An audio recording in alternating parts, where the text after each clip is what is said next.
পেয়েছেন 94 ভোট। এই 7 জনের মধ্যে থেকে প্রথম, দ্বিতীয়, তৃতীয় এবং চতুর্থ এই 4 জনকে আজকের এই ম্যানেজিং কমিটির অবসর সদস্য পদে নির্বাচিত হয়েছেন। তারা হলেন, প্রথম হয়েছেন জনাব মোহাম্মদ শাহ আলম, প্রাপ্ত ভোট 96। জনাব মোহাম্মদ শাহ আলম, প্রাপ্ত ভোট 96। দ্বিতীয় সর্বোচ্চ ভোট পেয়ে নির্বাচিত হয়েছেন জনাব মোহাম্মদ সিদ্দিক হোসেন।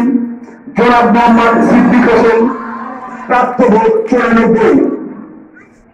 তৃতীয় সর্বোচ্চ ভোট পেয়েছেন জনাব মোহাম্মদ কোরবান আলী, প্রাপ্ত ভোট 91। জনাব মোহাম্মদ কোরবান আলী, প্রাপ্ত ভোট 91। এবং চতুর্থ সর্বোচ্চ ভোট পেয়েছেন জনাব মোহাম্মদ সামান আলী, প্রাপ্ত ভোট 87। সুপ্রিয় এলাকাবাসী, আমাদের সাধারণ অধিনায়ক সদস্য সংরক্ষিত মহিলা জনাব মনিরা বেগম পেয়েছেন 81 ভোট। জনাব মোহাম্মদ সবিতা বেগম পেয়েছেন 95 ভোট। অতএব জনাব মোহাম্মদ সবিতা বেগম 95 ভোট পেয়ে নির্বাচিত হয়েছেন। আপনাদের সকলকে আন্তরিক ধন্যবাদ, মোবারকবাদ এবং সালাম। আসসালামু আলাইকুম।